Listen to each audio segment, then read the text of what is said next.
নমস্কার বন্ধুরা, আশা করছি সবাই ভালো আছেন। তো আজকে আমি আপনাদের সামনে আবার একটা নতুন রেসিপি নিয়ে হাজির হয়ে গেছি।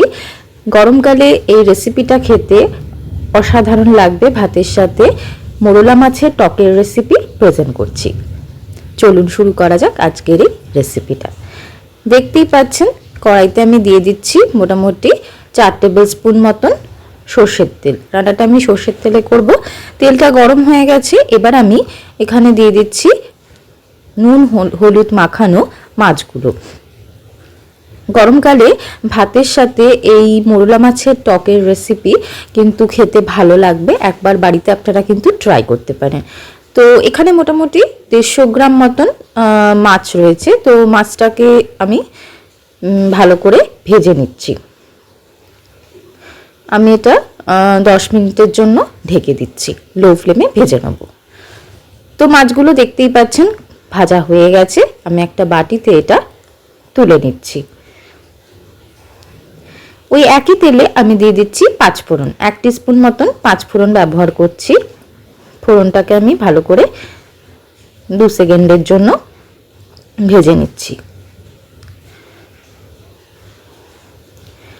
তো এবার আমি এর মধ্যে দিয়ে দিচ্ছি একটুখানি 1 টিস্পুন মতন হলুদ গুঁড়ো।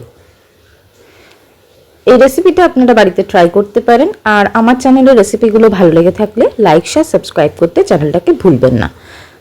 দিয়ে দিলাম সামান্যতম নুন, 1 টিস্পুন মতন নুন দিলাম, মিশিয়ে দিলাম। এবার আমি এর মধ্যে দিয়ে দিলাম হালকা গরম জল।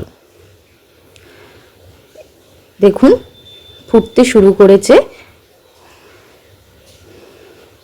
তো এবার আমি এর মধ্যে দিয়ে দিচ্ছি মাছগুলো, ভেজে রাখা যে মাছগুলো রয়েছে সেগুলো আমি এর মধ্যে দিয়ে দিচ্ছি।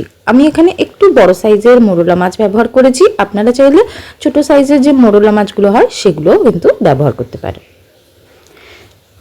এবার আমি এর মধ্যে একটা বাটিতে তেঁতুল ভিজিয়ে রেখেছিলাম, যে তেঁতুলের যে জলটা সেটা আমি এর মধ্যে অ্যাড করে দিলাম। আপনারা চাইলে কিন্তু তেঁতুলের বদলে আম দিয়েও, কাঁচা আম দিয়ে আর কি করতে পারেন, সেটাও খেতে ভালো লাগবে। এখানে আমি ব্যবহার করছি চিনি, মোটামুটি 2 টেবিল স্পুন মতন চিনি এখানে ব্যবহার করেছি, মিশিয়ে দিচ্ছি। আমি এটা আবারও 10 মিনিটের জন্য ঢেকে দিলাম। তো অলমোস্ট আমার মোরলা মাছের টকের রেসিপি একদম কমপ্লিট হয়ে গেছে। আমি এটা গরম গরম সার্ভ করে দেবো। তো 5 মিনিটের জন্য রেখে দিচ্ছি। দেখতেই পাচ্ছেন একদম রেডি। আমি একটা বোলে এটা সার্ভ করে দিয়েছি। অবশ্যই একবার বাড়িতে ট্রাই করবেন। আশা করছি আপনাদের রেসিপিটা ভালো লাগবে। ভালো লেগে থাকলে লাইক শেয়ার সাবস্ক্রাইব করতে চ্যানেলটাকে ভুলবেন না। ধন্যবাদ।